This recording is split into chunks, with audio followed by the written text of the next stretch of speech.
2 günde bir tepsiyle başladık bu işe. Bıraktığın zaman günlük 800 tepsi satıyordu bu firma. Bu da gurur verici. Herkes şimdi bundan da duyan da okuyan da anlayacak ki bu ekmek kadayıfı böyle bollanmış.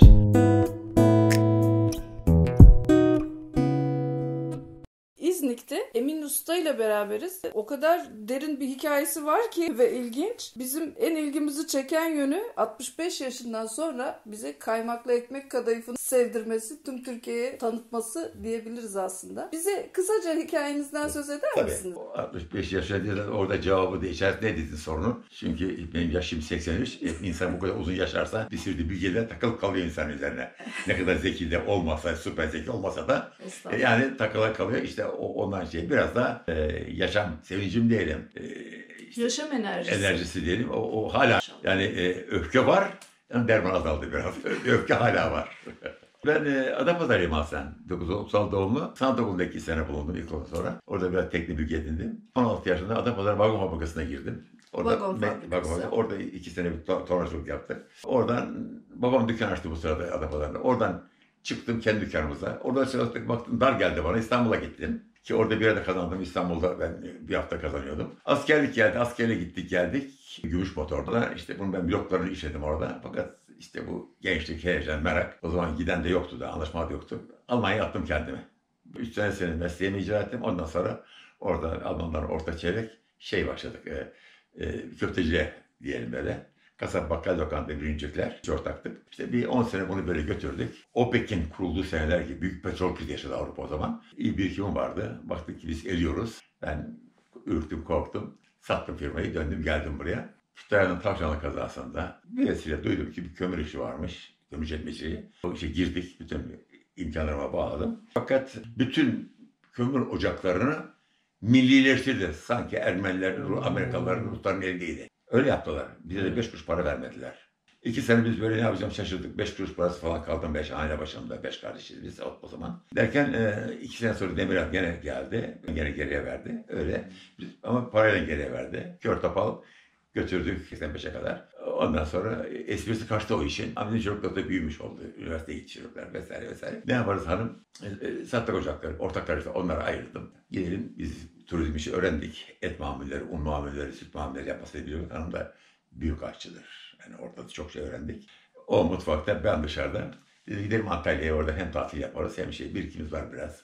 Biraz öyle böyle. İşte Almanya'da bir şey var, bulaşıkçılık var yani bu et süt şeyine. Evet. Orada tabii bunun da hesabını iyi yapmak durumundasınız. Ürünü ona göre seçmek durumundasınız. Üretim de kolay olması lazım. Maliyetin ucuz olması lazım. Çabuk olması lazım. İstikrarlı olması lazım. Bunları öğrendik orada. Orada bunu uyguladık böyle de. 10-13 sene geçirdik orada. Kemer, Çıralı, Olimpos o havada konuşacağım. Kızım dedi baba gelin artık bu tarafa dedi. Yani nasıl oluyor dedi. Böyle, bak torunlar da büyüyor gidiyor dedi. 2000 senesinde İznik'e geldik. Hareketli insan seviyorum. Yaratılış. Mesleğin verdiği işte böyle ince detaylı düşünmeyi çok iyi öğrendik diyelim onu. Geldik buraya şimdi iyi güzeldi. Gelirken de buraya artık ben gölün kenarında göbeğimi kaçırırım dedim. Onun için geldik buraya geldik ama şunu bilemedim. Ben çalışmanın tiryakisi olmuşum. Sigara tehlikelerimden berbat. Her şeyden berbat. Halen de o hastalığı çekiyorum. Şimdi gene çekiyorum. Çünkü iş emekli oldum 6-8 ay evvel. Büyük bir restoran zincirine çalışıyorduk. 17 senelik bir beraber çalışmamız oldu. Buraya kadarmış dendi yılbaşında. Şimdi yine düşünüyoruz. Ne yapsak diye yer 83. Şimdi bu dediğim gibi Antalya dönüşte ne yapacağım, ne edeceğim. Hatta bir aylık pazara gittim İstanbul'dan. İstanbul'da insanlarım daha çocukluğumda. İhraç fazlası bir şeyler aldım oradan. Onları pazarladım. Olmadı. Derken duydum bunu. Benim baldızım bir tanesi Adapazarı'nda o ekmek kadayıfı yapıyormuş. Öğrenmiş birisinden. Lokantalara satıyormuş. Bunu yapmak zordur çünkü. Evden yapıp satıyormuş. Antalya'da buna ben başladım. Biz bunu yaptık falan zannettik. Ama tabii ki ona benzemiş. Daha iyi yapan olmadığı için o olmuş kabul edildi. Fakat orada biraz iş meşhur olsun, tanınsın diye böyle düğünde 500 porsiyon ekmek kadayıfı bedava dağıttım. Kumluca'da oluyor hadise. Düğün dağıldı gece 12'de bir çıktım baktım bembeyaz kaymaklı tatlılar duruyor masada. Yemediler. Bilmiyorlar. Bilmiyor Antalya. Bir de burada tutayım diye yapayım dedim bu nasıl oluyor falan diye. Yaptık. Çarşıda pazarda el arabasıyla satmaya başladım 2000'de. Çarşıda belediyenin karşısında. Yani 65 yaşında mıydın o zaman? Evet. 65 Evet. yaşında Tabii. cam 75, mekanlı bir arabada. Evet. Tekerlekli arabada 200 lira almıştım orada. Satmaya İçerisine başladım. koydum. Ama nasıl satacağımı biliyorum. Şimdi bir pazar yerinde portakal alacaksanız orada 10-15 kilo var bir sergide. Birinde var 40-50 kilo, birinde var 200 kilo, birinde kamyon kapağını açmış oradan satıyor böyle. Herkes oraya gider sanki. Hep aynı fiyattır. Hani ben onu bildiğim için 10-15 tepsi dilerdim buraya böyle cam. Ama temizlik öyle. Doktor, beyaz, bembeyaz. Gelen geçen ilgisini çekerdi. Bayağı satıyordum da. Hatta çok da şikayet aldım belediye, satıcılar, pastaneler. Bize zarar var bu adamın burada. Belediye dediler ki ya sen niye siz bu adamı şikayet ediyorsunuz? Bu adam yap tatlı size yok. Ama herkes gelip bu tatlıyı alıyor. Bizim tatlılar satılmıyor dediler bu sefer de. Bu 2 sene sonra burada anlaştığım isim çok büyük olan işte bu firmaya. Ona çalışmaya başladım. İkna ettiğim iyi olur diye kabul ettiler. 17 sene öyle beraber çalışmamız oldu. Çok da bereketli geçti. Buralara vardık. Evet. Kimler yemiş tatlınızı? Yemeyen kalmış mı Türkiye'de tabii tatlınızı? Şimdi bunun güzeller var. Şimdi orada satarken neler rastladım orada güzel şeyler. Mesela caddede duruyorum böyle pırıl pırıl doktor gibi millet beni esnaf doktor diye çağırırdı. Şimdi doktor hastanenin başhekimi oradan geçerken benim yanımda fırıncı çırağına benzer diye. Unlu şey öyle giyinirdim. Yani işte özellikle yani o bir avantaj. Onu kullanmak lazım. 2 tane şey anlatacağım. Enteresan çok bir hanımefendi, belki çok kültürlü bir şey. İstanbul'da yani turist bir şeyde. 3 defa 4 defa geldi geçti böyle bakarak benim camekana. Tatlıları porsiyon yapmış, güzel kaymaklar koymuşum düzgün. Ben öyle araba öyle pırıl pırıl resimler var. Tatlılı ekmek kadayıf falan. En sonunda sokulda hanımefendi buyurun bir şey mi oldu yardımcı olabilir miyim falan dedimse Emin Usta siz misiniz? Her yerde yazıyor böyle tabii. Emin Usta'nın altında o resim var. Ekmek kadayıf diye. Emin Usta'nın diye. Emin Usta dedi evet efendim dedi. Buyurun. Ondan sonra vallahi dedi Emin Usta ben size bir şey söyleyeyim dedi. Ben dedi işte İstanbul'dan geliyoruz dedi. Ben dedi bu yaşa geldim dedi. Ben çarşıdan dedi. İğnetlik de almadım dedi. Bir simit de almadım dedi. Bu yaşı bulduk dedi. Yaş dedi 60 dedi. Ama dedi şimdi hadi dedi. Zorluyorum ki hadi gel de alma bakalım. Dedim dedi. Ay dedim çok mutlu oldum dedim. Tabii bayan benden aldı gitti. Siz kaymaklı şekilde mi satıyordunuz?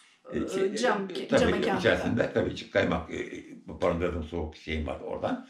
Öyle veriyordum onu. Çok güzel bir şey yapıyordum. Bunu gizden de 100 mum falan çakıyordum onun üzerine böyle. Yanıyordu onların üzerine. Tam satış stratejisi tabii, mükemmel. Tabii. Şimdi yine bir akşam saat gece 9'a kadar da orada beklerdim. Ondan sonra bir akşam gece de güzel görünüyor. Tatlı karanlık şeyin içerisinde. Gizli bir ampul yukarıda. Üzerine çakıyor böyle. Sapsarı bal gibi tatlılar üzerinde bembeyaz kaymaklar. Niye beni diyorlar? Tabii ki. Şimdi bakın yine bir beyefendi, yaşlı bir beyefendi. Bir geldi, bir daha geçti. Benim o bayan aklıma geldi. Ya bunda da bir şey var. Belli olmaz ya. Acaba adamın parası yok ama kıyafeti çok düzgün. O düşünürken falan filan geri gözlerine bakıyorum falan filan. Ver bana bir porsiyon dedim böyle hafif de böyle enerji şekilde. Acaba hasta mı adam neyin nesi dedi. Demeden tabii efendim falan filan çıkarttım.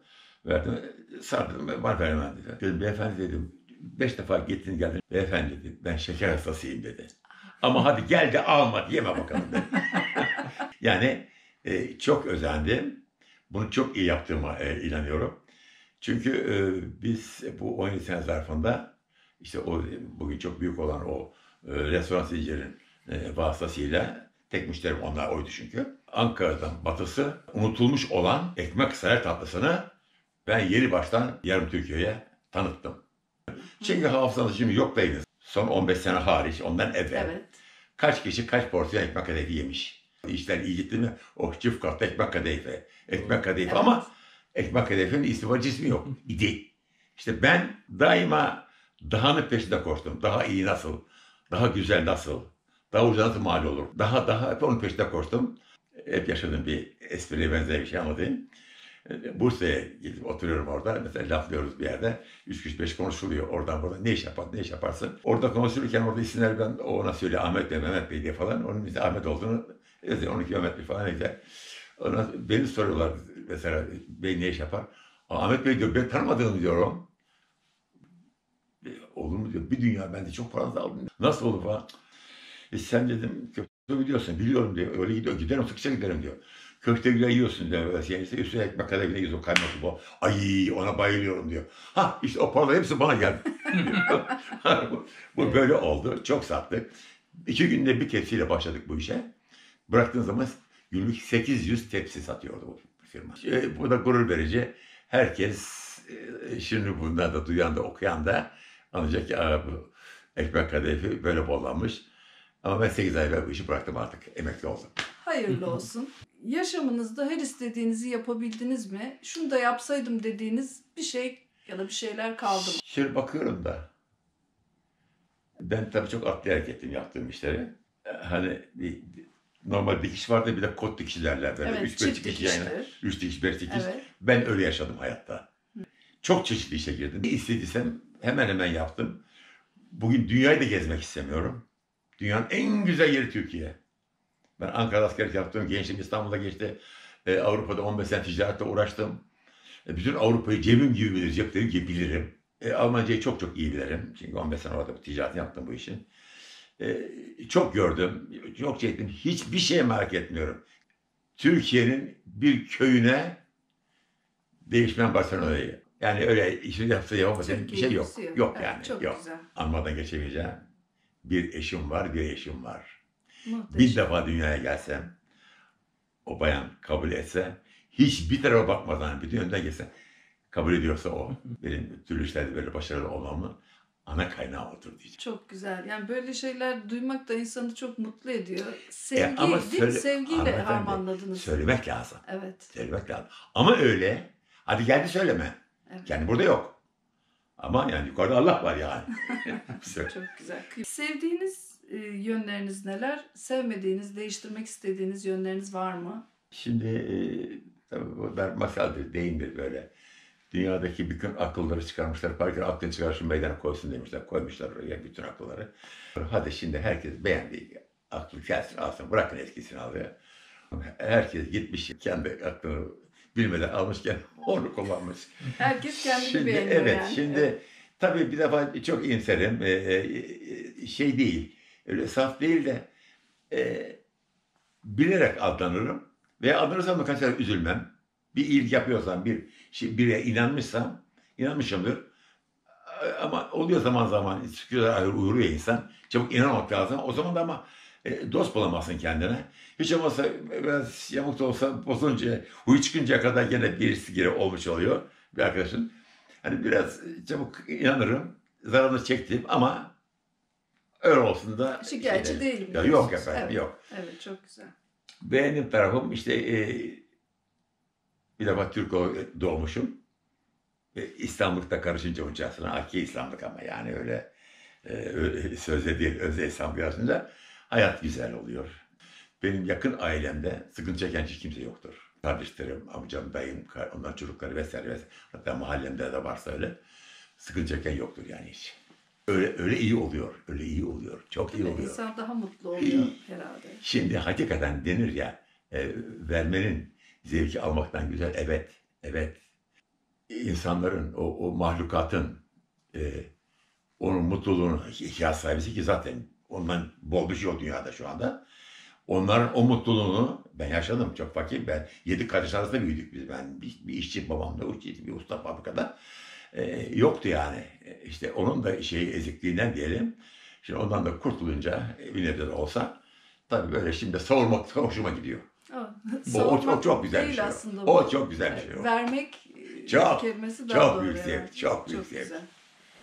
Peki geriye dönüp baktığınızda yaşamdan neler öğrendiniz? Vallahi dünyanın geçici olduğunu, fakat dünya çok güzel bir yer olduğunu, yaşamak hakikaten değer bir şey. Ama insan bunun kıymetini bilecek kadar lütfen zeki olmalı, anı yaşamalı. Ay şimdi ben şöyle yapayım da böyle yapayım da ondan sonra bir de bakıyor 60 yaşına gelmiş, hiçbir şey görmemiş. Sırf para, iş, isterse meslek olsun, ressam olsun, ne olsa olsun yani. İnsan bu güzel dünyada madem de gelindi buraya, bunun bilincinde olup anı yaşamalı. Ben çocuklar çıkan hafta kendi işini yaptınız. Ona sayarlar, baba Kıbrıs'a gittik, Çamlıca'ya çıktık vesaire vesaire. Anı yaşaması lazım insanların. Yoksa hani mübarek İslam dini çok geniş bir din, anlayışlı din. ibadetin zamanı yapamazsanız olarak kaza edilir. Sonradan kılabilirsiniz, orada tutabilirsiniz, şey var. Fakat o kazaya kalabiliyor yani. Ama fırsat kazaya kalmaz. Bu fırsattır o. O gittiyse gitti.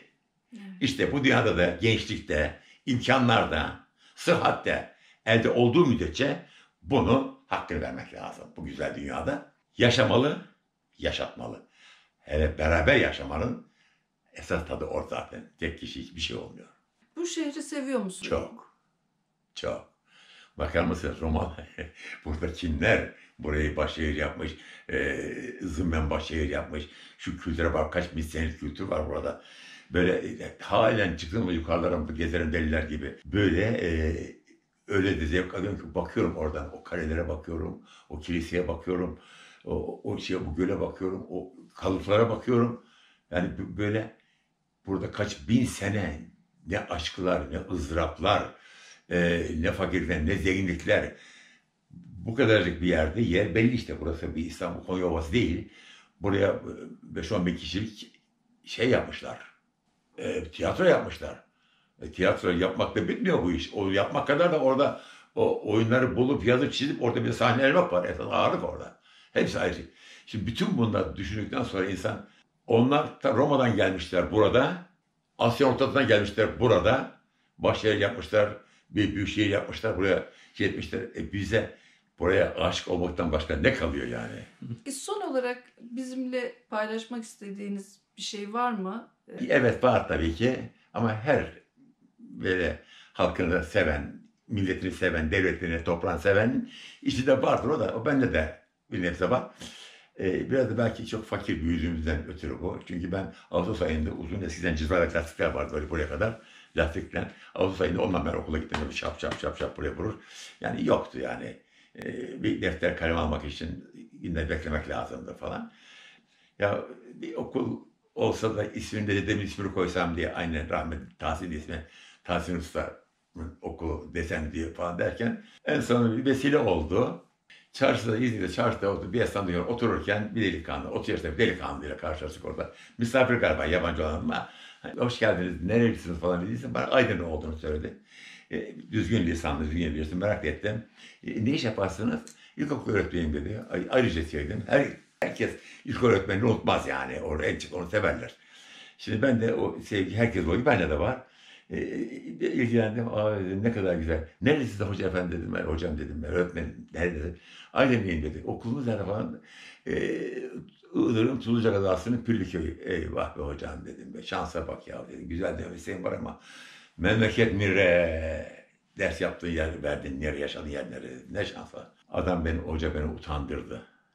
Amca neden böyle söyledin dedi. Benim kolum kanadım kadın dedi. Ben bu nasip oldu, okuluna gittim, sevgiler geldim. Burada şimdi bu mesleğimi icra edebiliyorum. Hem de bana en çok ihtiyaç olan bir yörede. Amca sen nasıl laf ettin? Ben yerin dibine girdim. Esasında benim niyetim onu öyle hakikaten acımak değildi. Onu onore etmek şeyden. Ama orada, fedakarlık yapıyorsun hocam. Orada öğretmen size bir şey daha söylemiş. Amca kolumu kanadımı kırdın. Ben nerede olursa olsun öğrencilerimle bütünüm Doğru demiş. tabii. Dedi ki aynen şöyle söyledi. Bakın dedi. Ben dedi o kapıyı açtığın zaman, girdiğin zaman o çocuklar rap ayağa kalkarlardı. Böyle hepsi güler yüzle cıvıl cıvıl dedi. Ben Antalya'da mıyım, Sinop'ta mıyım, Van'da mıyım, köyde mi? Biz onu bilmeyiz dedi. Çocuklar gözlerini biliriz. Onlar cıvıl cıvıl böyle gelip sarılır. Kimisi bacağına sarılır. Yani onu deyince Recep, Allah senet versin kendisinden. Kim bilir nerede şimdi öğretmenlik yapıyor orada. Kaç sene önce oluyor bu? İşte 12 sene evvel. 12 sene evvel. 12 Siz sene. de o zaman bir karar verdiniz. Evet, hem bunu bir fırsat olarak bildim. Hem de hani herkesin az önce bir şeyim olsa bir okul yapabilsem de dedemin ismini koysam falan diye. Şey derken ya öyle okul yapma vaktin olmadı ama dur burada fırsat doğdu sana şimdi. Hem de tatlı bir intikam almalar bu hocadan. Ben o muhabbete uzattım biraz. Okulun nerede olduğunu, köy kaç tane olduğunu, ekonomik durumu nasıl olduğunu, kar kış kıyamet nasıl olduğunu sorular çoğaltarak bana lazım olan Bilgileri aldınız. aldım okuldan. Ondan sonra ayrıldık gittik. Telefonla aldık gitti. 4 ay sonra okullar açılacak idi. Ben buradaki öğretmenler arkadaşlarını topladım. Bana hepimiz birer liste yapmak gerekirse. O zaman 60 tane var. 60 tane talebesi var. Gittim toptancıdan bunların hepsini güzel doldurdum. Attım. Herhalde bir 150-200 kilo olmuştur o malzeme. Artık ne gerekiyorsa yani. Kargoladınız. Verdim PTT'ye. Gönderdim. Kargo bilgi veriyor. Teslim ettik diye falan. Bir gün ertesi gün aradım. Öğretmenim nasılsın hocam falan filan. Ben dedim böyle böyle dedi. Aa Emin amcaydı hatırladım dedi. Evet dedim. Size de ufak bir kargo gönderdim. Aldınız mı? Amca dedi sen miydin o dedi. Benim de intikamım böyle oldu hoca dedi. Artık kurtaramazsın benden ne olacak. 12 sene oldu. O mübarek insan o da tabii öğretmen bunlar devlet memuru. Tayin oldular sağa sola oraya buraya. Yeni öğretmen, başından öğretmen beni devralır. O diğer kenarı devreder. İki defa, üç defa gittik oraya hanımla beraber. Büyük mutluluk. Hani dediniz ya ne yapmak istedim. İşte bunu yapmak istedim. Onu da yapıyoruz. 12 yıldır bu maaşlarınızı sürdürüyorsunuz. 12 senedir. Kaç çocuk okutuyorsunuz? Şimdi ortalama 40 ile 60 arasında değişiyor talebeler. 40 ile 60. Peki Şimdi bir çağrınız var sizin. Efendim? Bir çağrınız var halka aslında. Bu yardımı yapmanın aslında hiç gözde büyütülecek rakamlar tutmadığını şimdi bu basit bir sistem olarak şimdi ben bunu farkına varmayarak bunu ben keşfettim. İddia ediyorum. Şöyle bir şey. Ne dedim az evvel muhabbetin başında imkanım olsa bunu çoğumuz aklına geçse bir okul yaptırabilsem. Evet. Çok zor o bu zamanda. Bir sınıf yapmak da zor. Ama bu kolay. Şimdi mesela benim bulunduğum köyde 60 tane hane var. Oradan işte zaten 60 kadar talebe geliyor oraya. 12 senedir bu köyden hiçbir talebe evine gidip de bana 2 lira 1 lira ver kalmadı demedi. Bu da bana mutluluk veriyor. İnsanlar ne yapmalı yani? Şimdi yani bu okul yapamadım, sınıf yapamadım. Nasıl yapsam, ne etsem diye gerek yok. Bu memleketin ihtiyacı olan yerde fakir maşallah fakir yöremizde pek çok yani biraz da dağ köyleri, icra köyleri varsa işte oralardan bir okulun kırtasiyesini yalnız. Giyim kuşamını boş ver onları hallediyorlar. Örüyorlar, hallediyorlar onlar. Kırtasiye okuması için gerekli. Parayla satın alması gereken şeyler. Evet. Bunları toptan alındığı zaman yarı fiyatından da az ucuza alınabiliyor. Ve bunu ben oraya gidip geldikçe gidiyorum zaman zaman. Oradaki o genç cıvıl öğretmenlerimizi de görmek de insanın yani mutlulukla ağlatıyor insanı. Onların da o halleri, onların da o şükran hisleri böyle yaşamaları, öyle canla başla uğraşmaları ben onlara çok böyle şey ediyormuşum, teşvik ediyormuşum. İşte öyle oluyormuş. Yani çok büyük mutluluk. Çok teşekkür ediyoruz.